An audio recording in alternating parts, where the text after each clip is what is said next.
When I originally started writing today's sidebar, I was generally in favor of the law school admissions test remaining in place as a basic requirement for students to matriculate to American law schools. Now, let me tell you why. It's certainly not because the test is free of racial and socioeconomic bias, because the LSAT, just like the SAT and every other standardized test, absolutely holds those biases.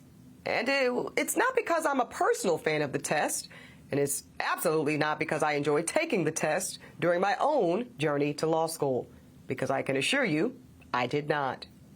But this is what I know from my lived experience and what I thought I knew from the data.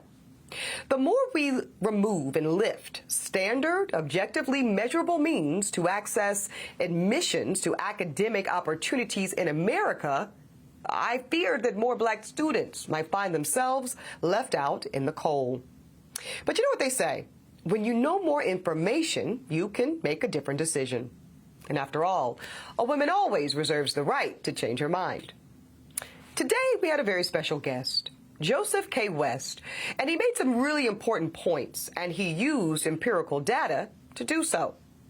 He let us know that the studies show that when schools are not bound by these test scores, the admissions process actually favors diverse candidates.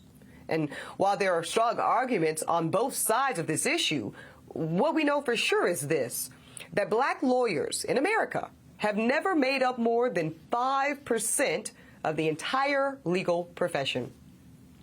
And since we've been using the LSAT since 1948, and the math still ain't mathin', I have to be all about trying something new. So perhaps it is true that the LSAT has been and is currently the barrier of entry for many law school students who are black. And as we told you today, if you are a black student and you want to take the test, you still can.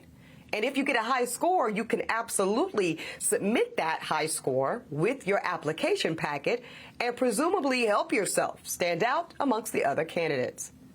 Now, I do still have some concerns that the lack of measurable standards could create some opportunities for white mediocrity to sneak in and benefit. But the numbers are the numbers. So I have to make the space for the fact that eradicating the SAT as a requirement for undergraduate admission has so far benefited black prospective students. Thus, if tossing out the LSAT does the same or even close to the same for prospective black law students, oh, then I'm for sure, absolutely, all for it.